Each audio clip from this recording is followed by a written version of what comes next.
모세가 40년 동안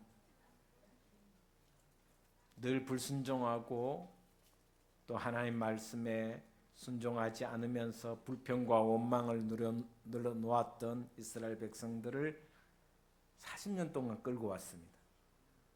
진짜 끌고 왔습니다. 근데 마지막 이 모압 평지에서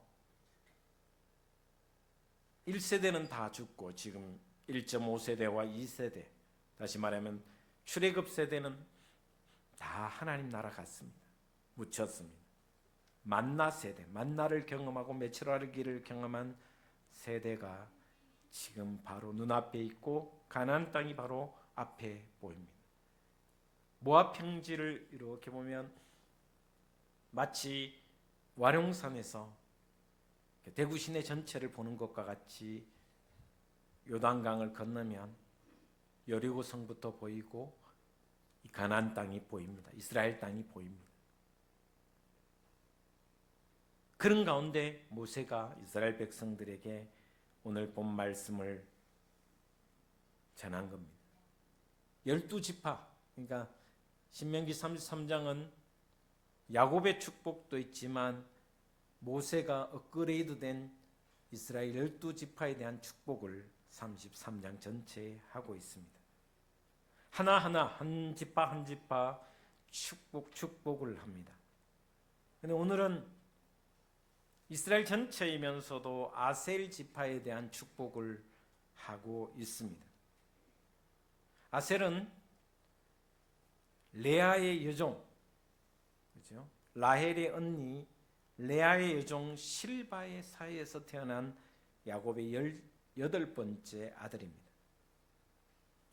아셀 지파는 땅을 어디에 분배받았냐면 갈멜산에서 베니게까지 동북 지중해 연안의 비옥한 땅을 분배받았습니다. 아셀 지파가 분배받은 땅은 이스라엘 평지라고 할 수 있는, 그러니까 지중해 근처이기 때문에 비가 그나마 많이 오는 땅에 분배를 받아서 아주 축복된 비옥한 땅이었습니다.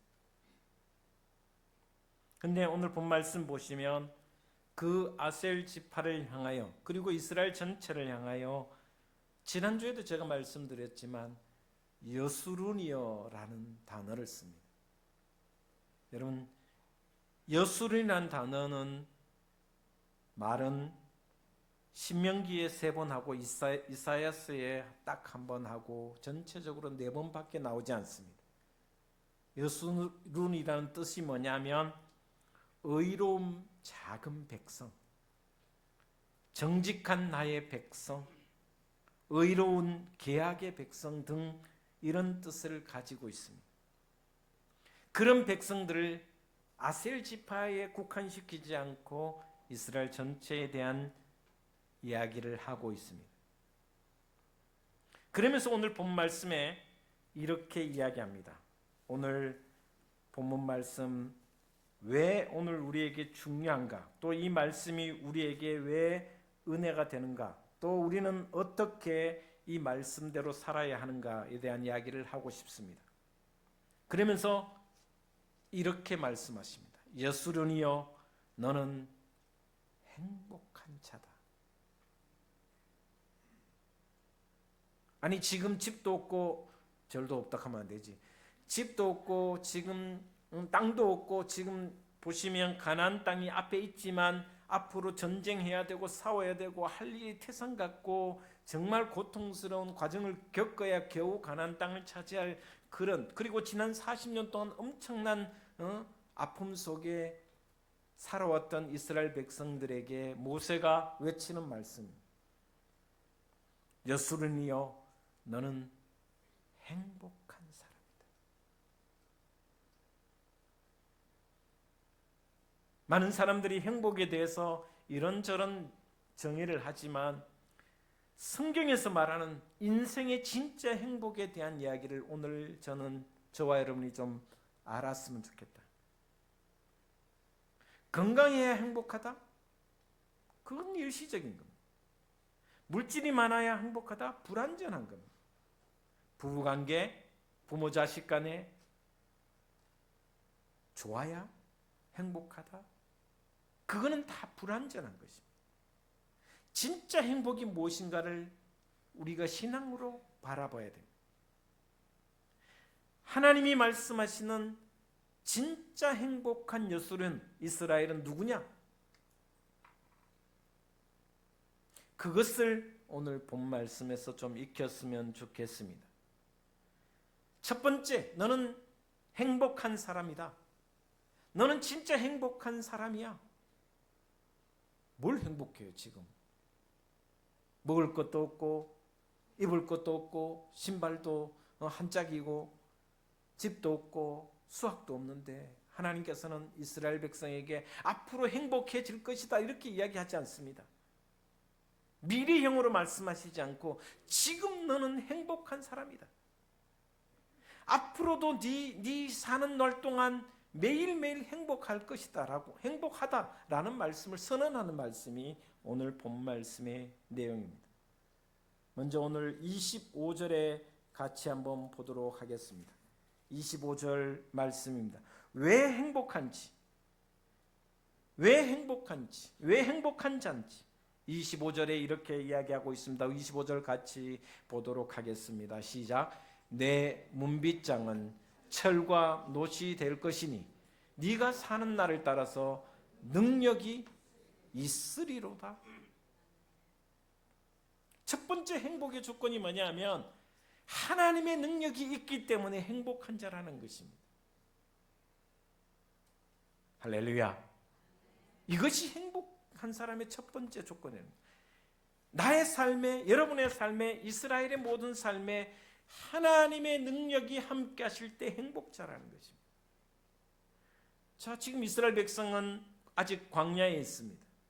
가나안 땅에 정착하지 못하고 우리말로 하면 천막을 치고 살아갑니다.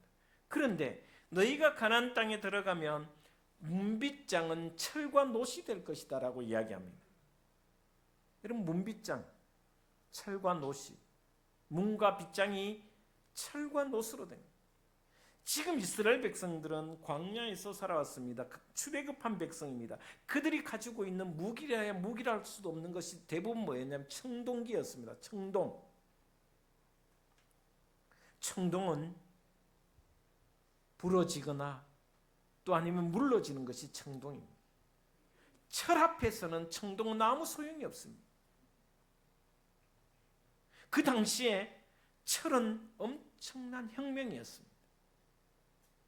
철이 있다라는 것은 상상할 수 없는 무기가 되고 과학이 되고 문명이 됐습니다. 그런데 하나님께서 뭐라고 말씀하시냐면 지금 너희가 살아가는 이 모든 청동기 시대가 아니라 철기 시대가 될 것이다. 다시 말하면 철과 같은 하나님의 능력이 너희와 함께 할 것이다 라는 말씀입니다. 가나안 땅은 이미 철기 시대가 시작이 되었고 그들은 이스라엘 백성은 여전히 청동기인데 철기와 청동기는 싸움이 되지 않습니다. 그런데 하나님께서 뭐라고 말씀하시냐면 철과 같은 능력을 너희에게 펼쳐갈 것이다 라는 말씀. 하나님의 능력이 너희와 함께 할 것이기 때문에 너희는 행복할 것이다 라는 말씀을 이야기해 주고 있습니다. 이스라엘이 지금 앞으로 나아가야 할 길은 만만하지 않습니다. 출렁이는 넘쳐나는 요단강을 건너야 되지요. 견고한 성 여리고성이 버티고 있지요. 그 여리고성을 지나면 수많은 족속들이 그야말로 곳곳에 진을 치고 있고 특별히 헤브론, 나중에 유다 지파가 받을 헤브론 땅은 그 자체로 천년 요새였습니다. 그리고 그들이 가지고 있는 무기뿐만 아니라 이미 그들은 아낙 자손이었기 때문에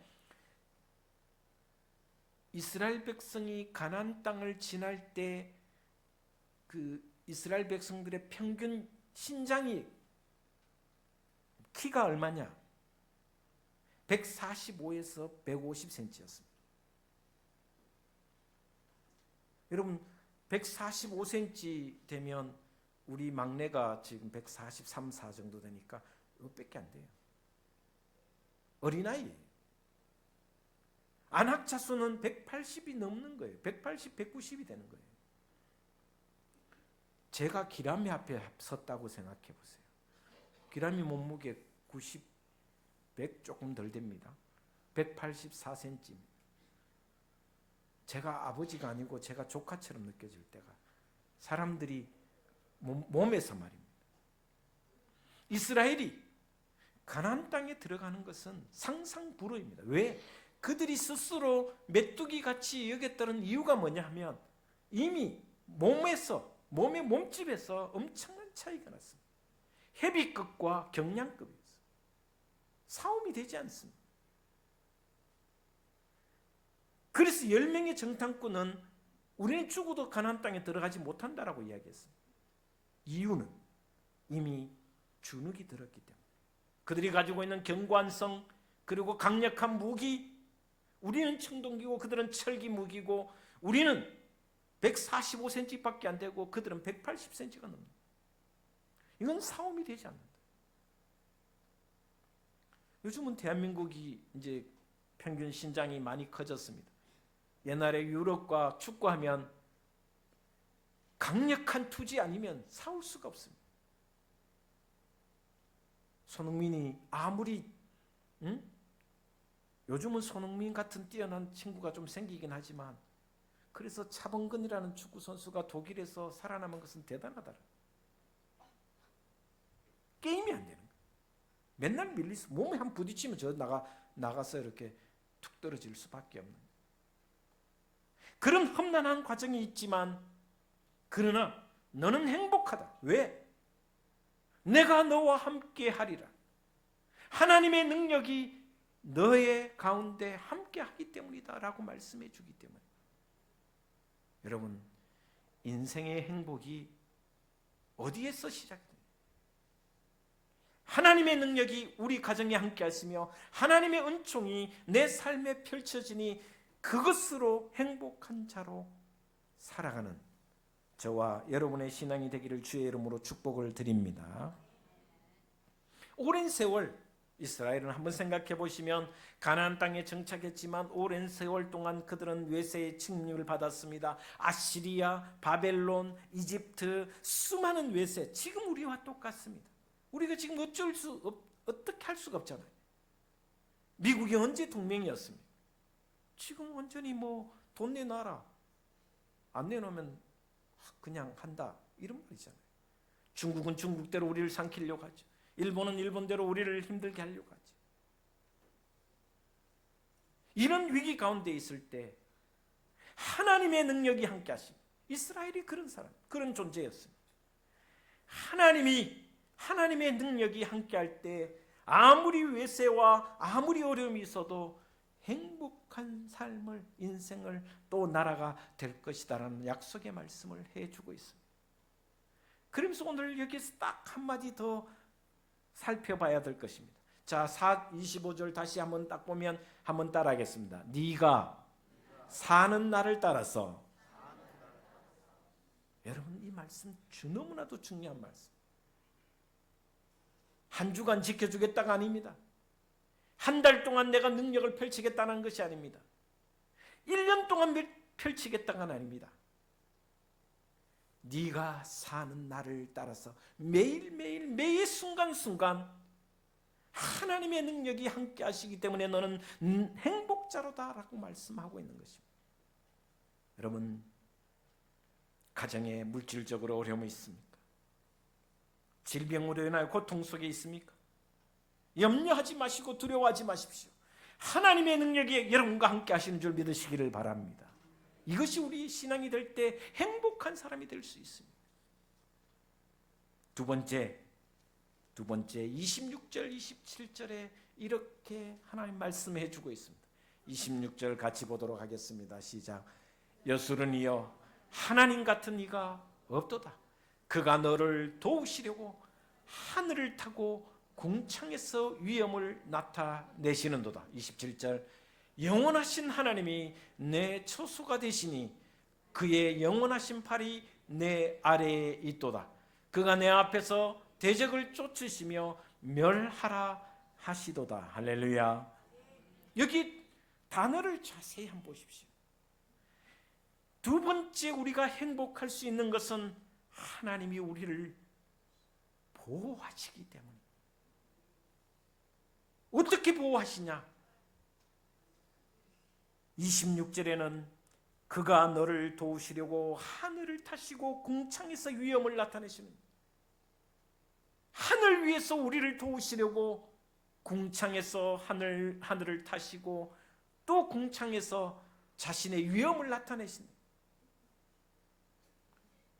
그러면서 27절에는 영원하신 하나님이 너의 처소가 되신다, 거처가 되신다, 하나님이 우리의 피난처가 되신다라. 그러면서 영원하신 팔이 너의 아래에 있고 그가 너의 앞에서 대적을 쫓아주신. 이 말씀을 자세히 읽으면 뭐냐면 하늘을 위해서 나를 지켜주시고 내 아래에서 지켜주시고 내 앞서서 대적을 물리쳐주시고 때로는 나의 피난처가 되시고 나의 처소가 되어주셔서 나를 지키시고 보호하시고 인도하신다는 말씀입니다. 그러니 너는 행복한 자로다. 여러분, 하나님은 하늘 위에서 여러분을 지켜주시리라 믿습니다. 너희 앞서서, 여러분 앞서서 대적을 쫓아주시리라 믿습니다. 여러분 아래에서 능력으로 오른팔을 대어주셔서 지켜주실 것입니다. 때로는 피할 거처가 되셔서 우리를 지켜주신다는 말씀을 하고 있습니다. 그러니 너는 행복한 자로다 라는 말씀을 해주고 있습니다. 위에 계신 하나님, 아래에 계신 하나님, 앞서 가시는 하나님, 그리고 나의 처소가 되신 하나님의 인도를 받는 이스라엘, 그 이스라엘이 바로 행복한 자로다 라고 말씀해 주고 있습니다. 그 하나님이 저의 하나님이시고 그 하나님이 여러분의 하나님이시니 행복한 자가 되시기를 주의 이름으로 축복을 드립니다. 세 번째입니다. 29절 말씀에 이렇게 말씀해 주고 있습니다. 같이 한번 보도록 하겠습니다. 이스라엘이여 너는 행복한 사람이로다. 여호와의 구원을 너같이 얻은 백성이 누구냐? 그는 너를 돕는 방패시요 내 영광의 칼이시로다. 내 대적이 내게 복종하리니 네가 그들의 높은 곳을 밟으리로다. 할렐루야. 마지막으로 가장 중요한 것이 뭐냐? 하나님의 구원이 너에게 있지 않느냐. 여호와의 구원을 너같이 받은 백성이 누구냐? 여러분의 인생에 가장 행복한 것이 무엇입니까? 가정이 화목하고 평안해서 행복하십니까? 건강해서 행복하십니까? 물질이 풍요해서 하는 일마다 잘 되어서 행복하십니까? 모든 일이 술술 잘 풀려서 행복하십니까? 이 행복은, 이런 모든 행복들은 불완전하고 일시적인 것일 뿐밖에 없습니다. 영원하지 않다라는 것입니다. 여러분, 천석군은 1000가지 염려를 하고 만석군은 10,000가지 걱정을 한다라고 이야기하지 않습니다. 진리.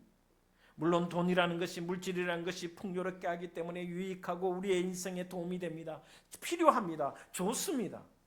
그러나 그 물질 때문에 아픔을 당하는 사람도 또 얼마나 많이 있는지, 건강이 나빠지는 것 때문에 슬퍼하고 고민하고 그 아픔 때문에 슬퍼하지 않을 수 없는 상황이 생기기도 합니다.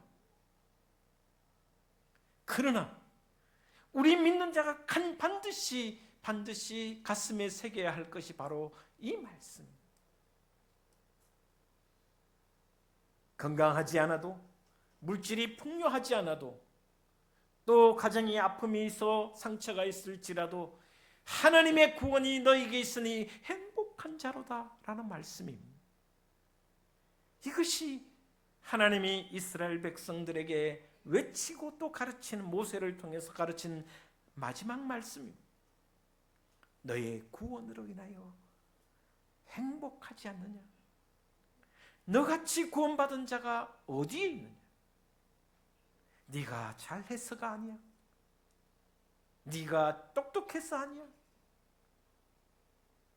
하나님의 구원, 그것으로 하나님의 은총이 있는 그것으로 행복해하는 것이 바로 신앙의 삶이다라는 것을 이 모세가 이스라엘 백성들에게 마지막 유언으로 가르쳐주는 말씀. 신앙의 최대 위기는 구원의 기쁨을 잃어버리는 것이라고 저는 생각합니다.